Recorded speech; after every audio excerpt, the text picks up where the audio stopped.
ابو بکر متعلق قرآن څه ویلي دي؟ اذ هما فی الغار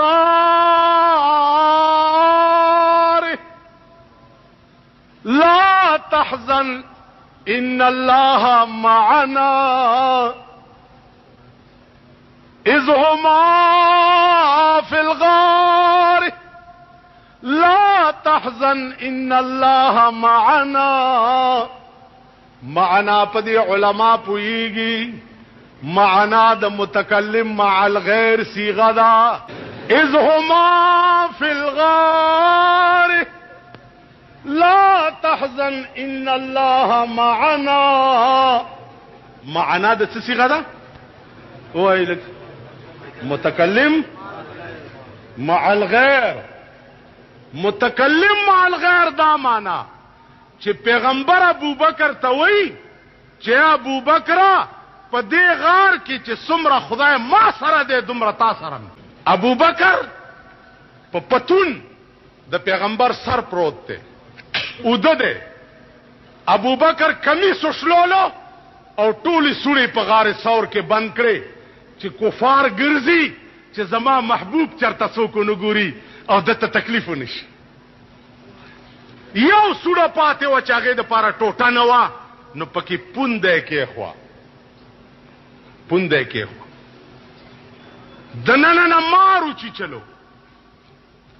ابو بکر خوځي نه چې مار خو خوړلی دی که وخوځېدم هسې نه چې زما د محبوب خوب خراب نشي. الله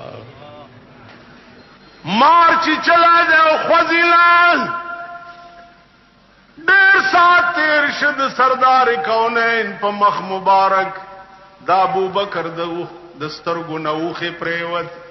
اندازه وکئ د ابو بکر اوښې او په چهره انور د جناب محمد رسول الله باندې سترګې مبارکې چې وغړولې. ابو بکر ولې جاړې وې قربان د تا نه یا رسول الله ډېر ساعتو شو چې ما څه شي چې چلی ما وخوځېدمه ځکه نه چې ستا خوب چرته خراب نشي. خو دا سترګې مې داسې وې چې زما یو نه منله اوښې درته. صدیق اکبر ته وې خپه دې خوا که سردار کونین قرآن لسته په ابو بکر چف. ابو بکر وې په خدای مې دې قسم وي ما ته دا محسوس کېده چې زه چېرته موچایم نیم خوړلی چې قرآن غوندې کتاب وي او د محمد رسول الله غوندې خوله وي هغې ته د مار درد څه شی دی. دا اوس زمونږ خلو کې چې اثر نشته. قرآن همغه دی خو خوله دا خون پنجونه ده. قرآن همغه دی والله داغه قرآن دی چې یو بادشاه یو حافظ په سوال ولید چې خیر غوښته وی حافظه قرآن دی یاد دی وی اوسه وی نیو کوټه کې واچولو یو کاڼی ورته کېښو وی کدا کاڼی دی تر سبا پورې سره زر کړي نه نو سبا به دې پانسي کوم ځوړندوم. ماسخوتن حافظ سوچ وکړو چې خدای ما سره خو کیمیا نشته چې دا کاڼی پې سره زر شي سوا د قرآن نه. په الحمدو شروع کړه سار بانګونه چې کېده من الجنت والناس ته ورسېدو په کاڼي لاس کې خو پیچو فکو. سار چې بادشاہ دروازه لرې که چې ګوري کاڼی د سرو زرو غونډ پروت دی.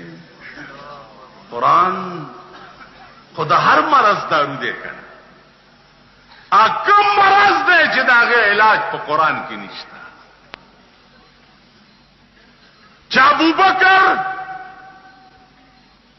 آج قربان او په غار ثور کې صدیق اکبر مار رسول الله راو غوښتو و مار ولې د ابو بکر اوچی چلو ورته یا رسول الله غسر کې ګراته ما زما دې په خدای باندې قسم وی عیسی علیہ السلام یو ورځ واس کولو په واس کې دا وې چې ما نه رستو به یو پیغمبر پیدا کیږي محمد نامه وی د مکې نه بیا مدینه ته هجرت کړي او په غار ثور کې بلګ وخت آرام کړي نن شپږ سوه کاله وشو چې ستا د دیدار په انتظار باندې زه په دې غار کې ناست یم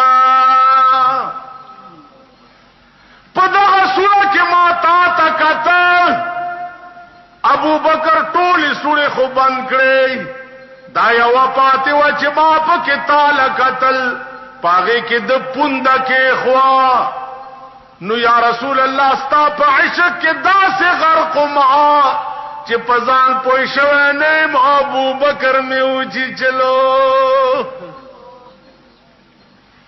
دا ابو بکر یرا خوف کفار پہ پاس گرزی قرآن راضی